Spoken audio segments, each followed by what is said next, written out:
அன்பானவர்களே, அன்பு வணக்கங்கள். தொடர்ந்து நாள்தோறும் வீடியோவை பார்த்து ஆதரவு தந்து வருகின்ற உங்களுக்கு என்னுடைய மனமார்ந்த நன்றிகள்.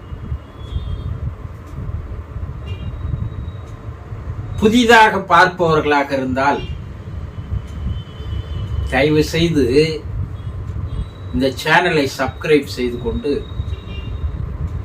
தொடர்ந்து என்னோடு பயணம் செய்து பாருங்கள். இதுவரை நீங்கள் தெரிந்து கொள்ளாத, புரிந்து கொள்ளாத, அறியாத, கேட்டிராத, படித்திராத பல விஷயங்களை உங்களுக்கு நான் கூறுகிறேன். அது உங்கள் வாழ்க்கைக்கு, உங்களை உயர்த்திக் கொள்வதற்கு, மேம்படுத்திக் கொள்வதற்கு, உங்களை மாற்றிக்கொள்வதற்கு ஒரு டேர்னிங் பாயிண்டாக, திருப்பு முனையாக அமையும். இன்று நாம் என்ன பார்க்க போகிறோம் என்றால், உங்கள் தாயின் ஆன்மா படும் வேதனைகளை நீங்கள் தெரிந்து கொள்ள வேண்டும் அல்லவா? தாயிற் சிறந்தது ஒரு கோவிலும் இல்லை. உங்களோடவே உருவாடிக்கொண்டு உங்களோடவே வாழ்ந்த, நீங்கள் நேரடியாக பார்த்த தெய்வம், இறைவன் படைப்பிலே ஒரு அற்புதமான ஒரு படைப்பு தாய். இறைவன் உலகத்தை படைத்தான். அவன் ஒரு சிருஷ்டிகர்த்தா. இறைவனைப் போலவே இறைவனுக்கு சமமாக தாயும் படைப்பு தொழிலை செய்பவள் தான் இல்லையா? அவளும் ஒரு சிருஷ்டிகர்த்தா தான். அவள் இல்லை என்றால் இந்த உலகம் இயக்கமே இல்லை.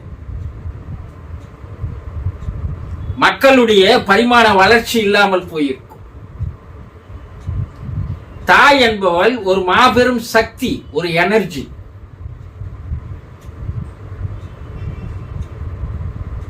அவள் கருவறை என்பது நாம் பிறந்து வந்த இடம் அல்லவா? மறுபடியும் உங்களுக்கு அதே தாயினுடைய கருவறையில் வருவதற்கு வாய்ப்பு இருக்கிறதா? சிறு சிந்தித்து பாருங்கள். தகப்பனார் விதையை போடுகிறார். ஆனால் 10 மாதங்கள் ஊனின்றி, உறக்கமின்றி உங்களை மிக பத்திரமாக பாதுகாத்து வளர்த்து தன்னுடைய உதிரத்தையே அதிகமாக செலவழித்து அதிலிருந்து அல்லவா உங்களை வெளியே எடுத்தாள். ஒரு ஆயுட்காலம் முழுவதும் நீங்கள் சேர்த்தால் கூட சேர்க்க முடியாத ரத்தம் உங்களை அவள் பெற்றெடுக்கும் போது அவ்வளவு ரத்தத்தை அல்லவா அவள் செலவு செய்கிறாள். இதைத்தான் ரத்த சம்பந்தம் என்று சொல்வார். அப்படிப்பட்ட தாய் இருக்கும்போது வேறு தெய்வத்தை வணங்குவதற்கு வழியே இல்லை, தேவையே இல்லை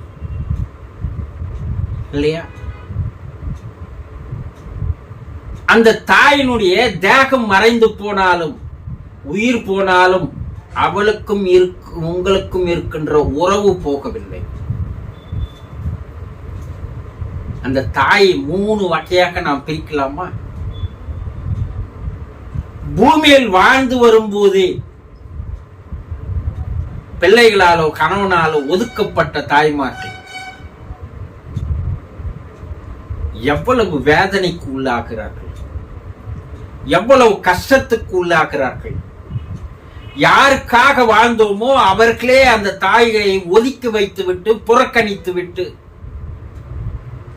மனைவி சொல்லே மந்திரம் என்று தாயை எடுத்து போய் அனாதை விடியில் சேர்த்துக்கின்ற மகன்களை என்ன சொல்வது?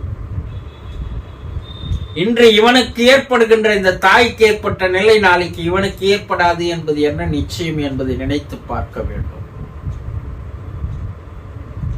அம்மா என்று அழைக்கும் போது அவனுடைய ஆன்மாவிலிருந்து அல்லவா அந்த குரல் வருகிறது. ஐந்தறிவு ஜீவராசிகள் கூட, விலங்கினங்களும் மிருகங்களும் கூட அம்மா என்றுதான் அழைக்கிறது. அந்த வார்த்தை இருக்கிறதே உடலையே ஒரு அதிர்வு செய்யக்கூடிய ஒரு வார்த்தை அல்லவா, மந்திரம் அல்லவா. அவர்களுடைய வேதனைக்கு அவர்களை உட்படுத்தினால், அவர்களுடைய மனம் நோக ஆரம்பித்தால், மனம் வருந்த ஆரம்பித்தால், ஒருவேளை அவர்கள் சாபம் கொடுக்க ஆரம்பித்தால், வயிறு எரிந்து சாபம் கொடுத்தால், நிச்சயமாக அந்த சாபம் மகன்களையும் கணவனையும் நிச்சயமாக தாக்கும். தொப்புள் கொடி என்பது சுடுகாடு மட்டும் என்பார்கள். தொப்புள் கொடி உறவு சுடுகாடு மட்டும். எந்த நேரம் உணர்வையும் நினைப்பையும் எண்ணத்தையும் தன்னுடைய பிள்ளைகளின் மீது வைத்திருக்கின்ற ஒரே ஜீவன் இந்த உலகத்தில் இருக்கிறது என்றால் அது தாய் தானே.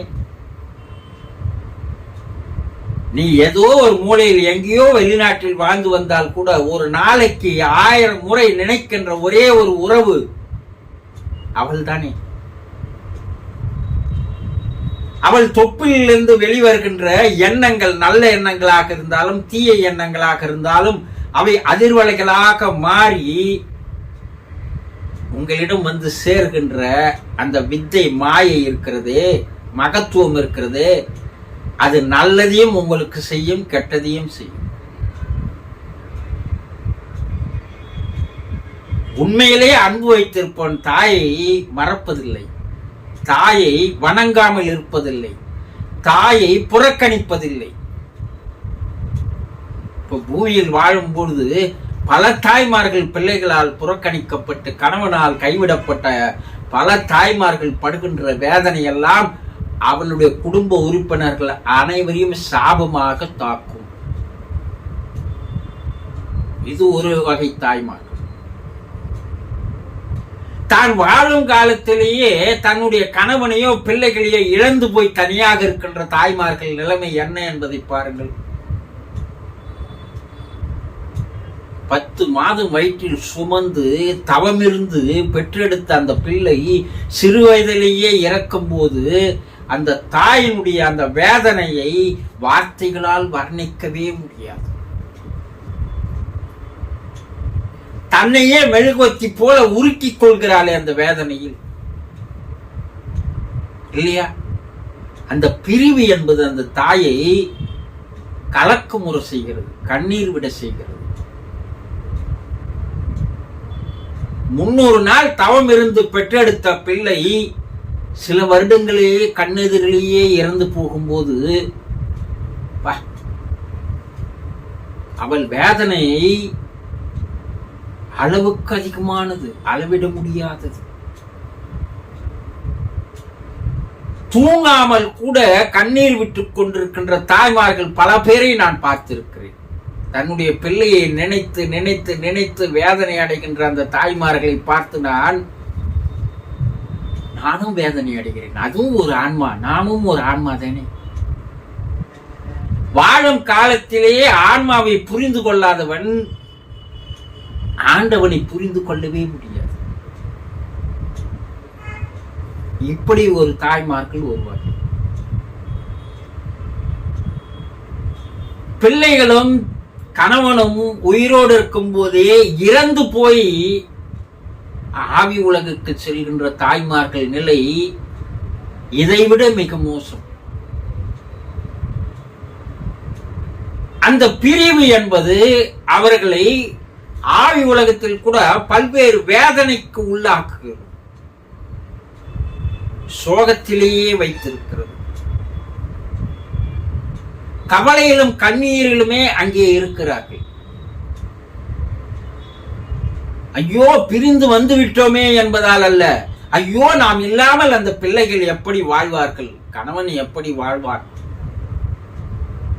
நம்மால் அவர்களுக்கு இருந்து அவர்களுக்கு பணிவிடை செய்ய முடியவில்லையே, அவர்களுக்கு நம்மால் சேவை செய்ய முடியவில்லையே, என்னை போல் யார் அந்த குழந்தைகளை கணவனை பார்த்துக் கொள்வார்கள், இறைவா பெரிய தவறு செய்து விட்டாயே, ஏன் என்னுடைய குழந்தைகள் இருந்து என்னுடைய கணவனிடமிருந்து என்னை ஏன் பிரித்து வந்தாய்? நான் என்ன அவ்வளவு பெரிய பாவம் செய்து விட்டேன்? கல்மனதா உனக்கு என்று அங்கே புலம்புகின்ற தாய்மார்கள் நிறைய பேர் இருக்கிறார்கள். அப்படி அந்த தாய்மார்கள் அங்கு புலம்பி தவிக்கின்ற அந்த வேதனையில் இருக்கின்ற அந்த தாய்மார்களுக்கு ஆறுதல் சொல்வதுதான் ஒரு பிள்ளைகளுடைய கடமையும் கணவனுடைய கடமையும் ஆகும். அந்த பிரிவு என்பது உயிர்தான் போனதை தவிர உறவு போகவில்லை.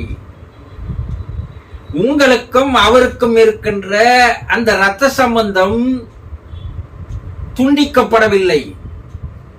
அவர்களுடைய உணர்வுகளும் அவர்களுடைய மனமும் அவர்களுடைய எண்ணமும் அவர்களுடைய சிந்தனையும் உங்களை பற்றியே தான் சுழன்று சுழன்று வந்து கொண்டிருக்கிறது.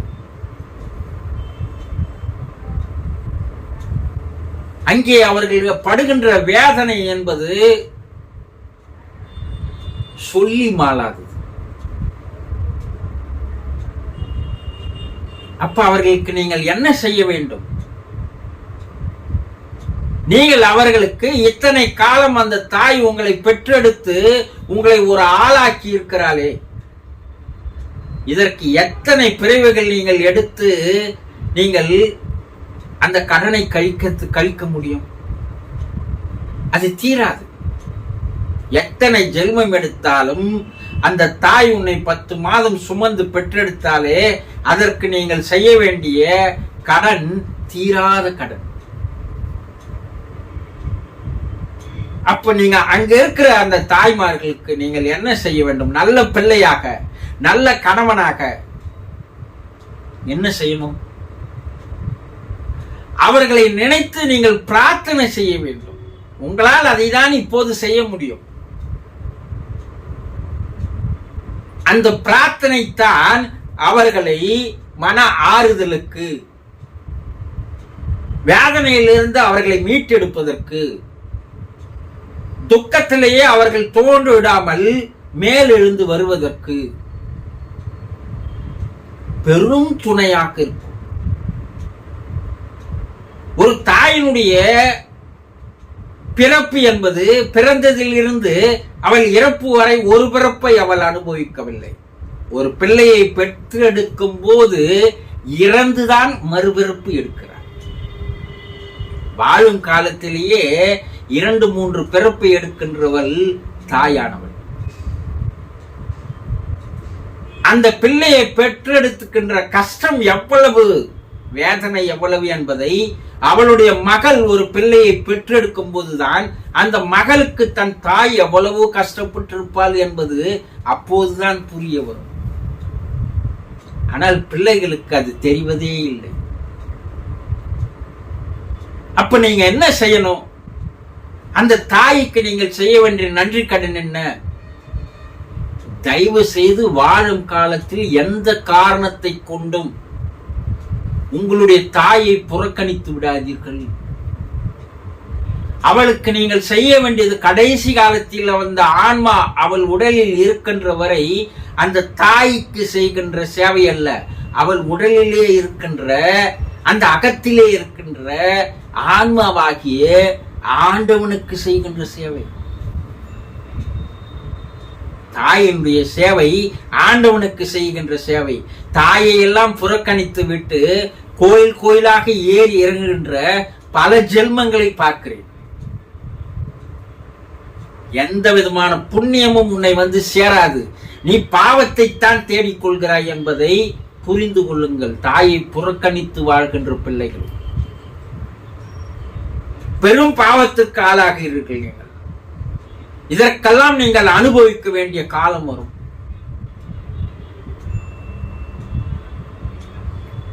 சரி, பிள்ளைகளை இறக்கின்ற தாய்மார்கள் வாழும்போது பிள்ளைகள் இறந்து போகிறார்கள் அல்லவா? அந்த வேதனையிலிருந்து மீட்டெடுப்பதற்கு இருக்கின்ற பிள்ளைகள் அந்த தாயை அரவணைக்க வேண்டும். இருக்கின்ற கணவன் அந்த தாயை அரவணைக்க வேண்டும். அவளுக்கு ஆறுதல் சொல்ல வேண்டும். அவள் மீது பல மடங்கு அன்பை காட்ட வேண்டும். அவள் பால் மட்டும் தரவில்லை, உங்களுக்கு அன்பையும் சேர்த்துத்தான் அந்த பாலில் தந்திருக்கிறாள் என்று எந்த ஒருவன் உளமாற புரிந்து கொள்கின்றானோ அவன் கடைசி வரை அந்த தாயை கண் கலங்க விடாமல் வேதனையில் வைக்காமல் காப்பாற்றுவான். அவனுக்கு அதற்குண்டான பலன் ஆவி உலகிலே கிடைக்கிறது. சரி, இருக்கும்போது இறந்து போன தாய்மார்கள் ஆன்மாவாக ஆவியாக ஆத்மாவாக ஆவி உலகிலே இருக்கிறார்கள் அல்லவா? அவர்கள் 24 மணி நேரம் உங்களை கண்காணித்துக் கொண்டுதான் இருக்கிறார்கள். உங்களுடைய வாழ்க்கையை பார்க்கிறார்கள். அவர்கள் பூமியில் இருந்த போது எப்படியெல்லாம் உங்களை அரவணைத்தார்களோ, எப்படி ஊட்டி வளர்த்தார்களோ, உணவை தூண்டினார்களோ, உணர்வை தூண்டினார்களோ, அதையெல்லாம் அங்கிருந்து செய்து கொண்டுதான் இருக்கிறார்கள். அப்போ இந்த 3 நிலையில் இருக்கின்ற தாய்மார்களுக்கு செய்ய வேண்டியது என்னவென்றால் அன்பு காட்டுவது, அவர்களை அரவணைப்பது, அவர்களை பிரார்த்தனையின் மூலமாக நீங்கள் அனுப்புகின்ற அந்த செய்திகள் அந்த தாய்க்கு போய் சேர்கிறது. அங்கே மேல இருக்கின்ற தாய்மார்கள் எதிர்பார்ப்பது என்னவென்றால் பிரார்த்தனையை மட்டும்தான் உங்களிடமிருந்து எதிர்பார்க்கிறார்கள். அது உங்களுடைய நன்றி கடன், உங்களுடைய கடமை. அப்ப நாள்தோறும் அவளை நினைத்து நீங்கள் பிரார்த்தனை செய்து வந்தால் அந்த பிரார்த்தனையினுடைய மகிமை அவளை துக்கத்திலிருந்து, துயரத்திலிருந்து, கஷ்டத்திலிருந்து, வேதனையிலிருந்து, சோகத்திலிருந்து அவளை படிப்படியாக மீட்டெடுக்கிறது. வேறு யாராலும் செய்ய முடியாது. அங்கே இருக்கின்ற உயர்நிலை ஆன்மாக்கள் என்ன கூறுகிறது என்றால், எந்த தாய் இங்க வந்து விட்டாலோ அந்த தாயினுடைய பிள்ளைகள் தான் அந்த தாயை அந்த நிலையில் இருந்து மீட்டெடுக்க முடியுமே தவிர உலகில் வேறு எதாலும் அவளை அந்த வேதனையிலிருந்து மீட்டெடுக்க முடியாது என்று கூறுகிறார்கள். ஆகவே புரிந்து கொள்ளுங்கள், உங்கள் தாயை சரியாக புரிந்து கொள்ளுங்கள். உங்கள் தாயினுடைய வேதனைகளை குறைப்பதுதான் உங்களுடைய கடமை, உங்களுடைய வழிபாடு. ஆகவே நாள்தோறும் 2 வேளையாவது அந்த தாயை நினைத்து அவள் அந்த நிலையில் இருந்து மாறி மறுபிறவி எடுப்பதற்கு, அவள் ஆன்மா சாந்தி அடைய, அமைதி அடைய பிரார்த்தனை செய்து வாருங்கள். உங்களுக்கு அது பெரும் புண்ணியம். உங்கள் வாழ்க்கை மகிழ்ச்சியாக, சந்தோஷமாக, ஆனந்தமாக, இன்பமாக இருக்க வேண்டும் என்றால் தாயினுடைய ஆசீர்வாதமும் அருளும் அன்பும் நிச்சயமாக கிடைக்க வேண்டும் என்பதை புரிந்து கொள்ளுங்கள். புரிந்து கொண்டீர்களா? சந்தோஷம்.